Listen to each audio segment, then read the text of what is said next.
समस्त को जय जगन्नाथ एवं अला नवमीर हार्दिक शुभेच्छा अभिनंदन। आज पंचक दिन गुड़िक आरंभ हो जाऊँगी तो जानी समस्ते ऑब्वियसली कि कार्तिक मास सबुठारु धर्म मास। तो पंचुक आम पालुचे तो से आम अलरेडी पंचुकर गोटे पार्ट वीडियो शेयर कर सारूँ पंचुक थाली एंड आज आम आ गोटे थाली आपण मान सहित शेयर करूँ। Definitely do watch. पंचुकर प्रथम दिनटी नानी आरंभ होता पूजा कर्म पूजा कर्म सरलापर से सिलाई लगी जाते और लंच प्रिपेयर करी मुझे साग भी आसी जाइए तो से स्पेशल आइटम रे आमे साग भी रखीचु। साग बाछिला परे आमे प्रिपरेशन रे लगी जीवो। रोसईर काम मु आरंभ कर सारे साग कटाकटी चली साग कटाकटी मझे नानी सिलाई कम चली थाए से प्रिपरेशन सब मु कली किसी रोसई भी मु करदे। नानी केवल घी अन्न बनइबे जेहेतु मुझे जानी कही मु करदे था मु चाहिए जे सेटा नानी ही बनातु। साग काटी आउ साग जेहेतु तरकारी हम बैगण आलू काटी मूला भजा हम आउ से जो पानीटा आप देखुं से हूँ कमला रस जोटा कि घी अन्न दिज्व। भात भी बसैया पड़ो जेहेतु सिंपल भात रंधा हम से हल्का लुण दिज्व। ता भितर मु बैगण आलू सिझापी बसई देछि हल्का लुण दे सेटा फुटिला परे कंप्लीट हो गला परे मुझे साग ऐड करी कहीं साग सिझापी बेसी टाइम लगे हार्डली 1 to 2 minutes। तो मु बैगण आलू को ढांकी देती 5 minutes बॉयल आसवा पर हल्का हलदी कलर खाली ऐड करी देन से साग गुड़िक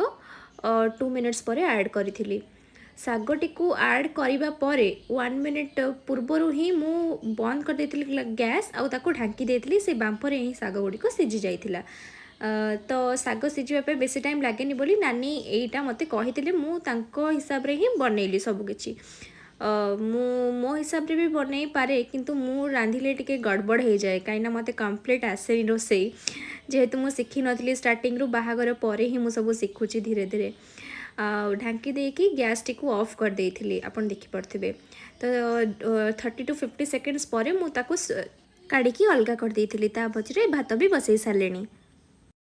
जी समय नानी कटिंग ब्लाउज कटिंग सब सारिक आसते मुझे सब प्रिपेरेसन करके रखीदे। जेहेतु सिंपल मूला भाजबार थिला मु नानी को अपेक्षा न करी मूला भाजवाई बसई देती सिंपल जीरा और सुखला लंका तड़का दे जेहेतु आम तो कहीं हबिष्य करूने बिना पियाज रसुण बना हो फिर भी मुझे सोरिष तेल करी जो मैंने हबिष्य कर रिफाइन तेल ऑब्वियसली यूज करेंगे। तो हल्का जीरा आउ सुखला लंकार तड़का दे मु 5 ରୁ 7 मिनट भल भाव में मूला गुड़ी को भाजी देती मझे 3 ରୁ 4 मिनट ताको ढांकी देती सिझापी। नॉर्मली मु मूला बिल्कुल भी खाएनी मम्मी सांबर रे पकाती बास्ना और फ्लेवर पाई मु ताको बाछिकी अलगा कर दिए किंतु आज जेहेतु मूला भजा होता मुझे खाई नी ट्राए करने मु खाई मत बहुत भल लगी मूला तो सांबर स्पेसिफिकली बहुत बढ़िया लगे ताकू ऐड कले मूला गुड़ी को मुझे भाजी दे भल भाव में ताकू छाड़ी देती फ्राए होगापाई आउ शांतनु आउ मो पुओ मूला भजा भी आज ट्राए करते मो पुओ तो परिवा पत्र बेसी भल पाएनी किंतु मुझे दलिकी देले से खाई सब ताको 2 ରୁ 3 मिनट भाजिला परे मुझे ढांकी देती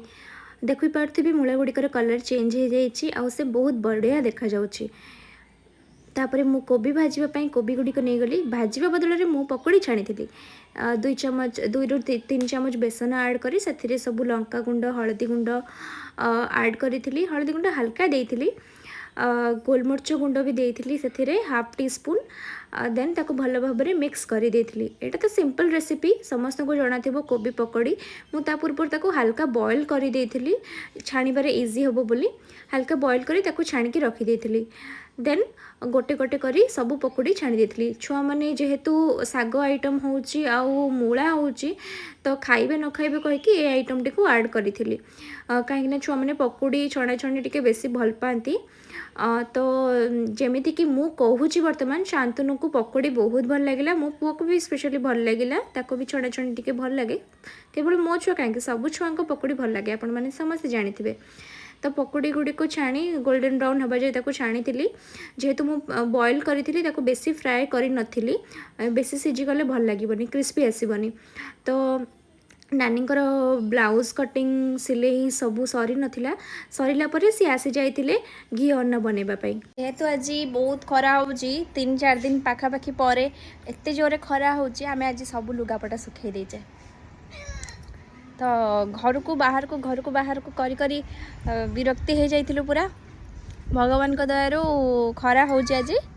आमे आज बहुत सारा लुगापटा सुखाई देचु सफा करके देखंतु सब सुखाई देचु आज ये आमर गछ भी लगी बहुत सारा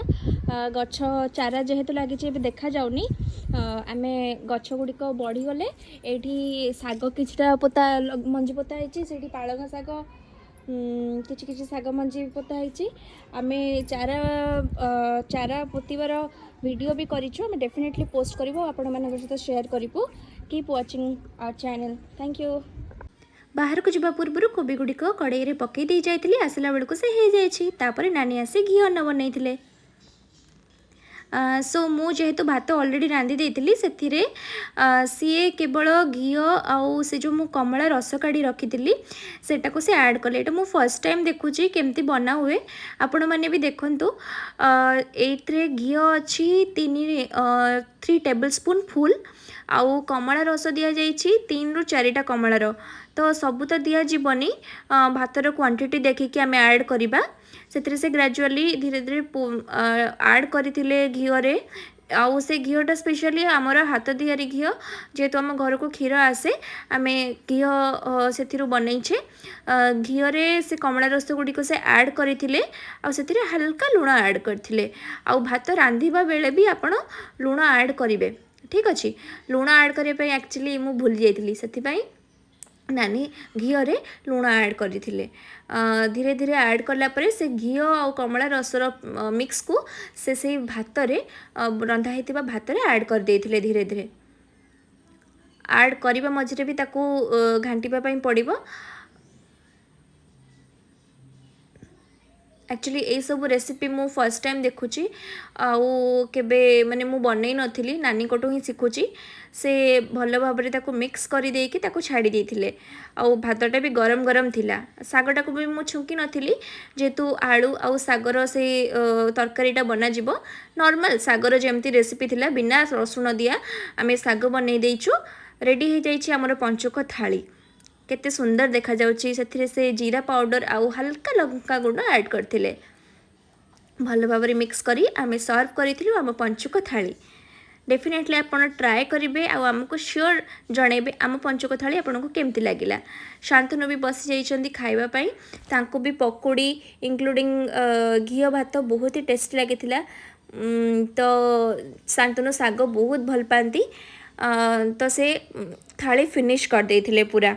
ता मझे मो पुओ को भी मत खुआइबा पड़ो तो शांतनु को एक्चुअली घी बहुत पसंद से नॉर्मली भी अरुआ भात जेबे भी हुए से घी ऐड करती पंचुक थाली ट्राए करूँ till then bye bye take care.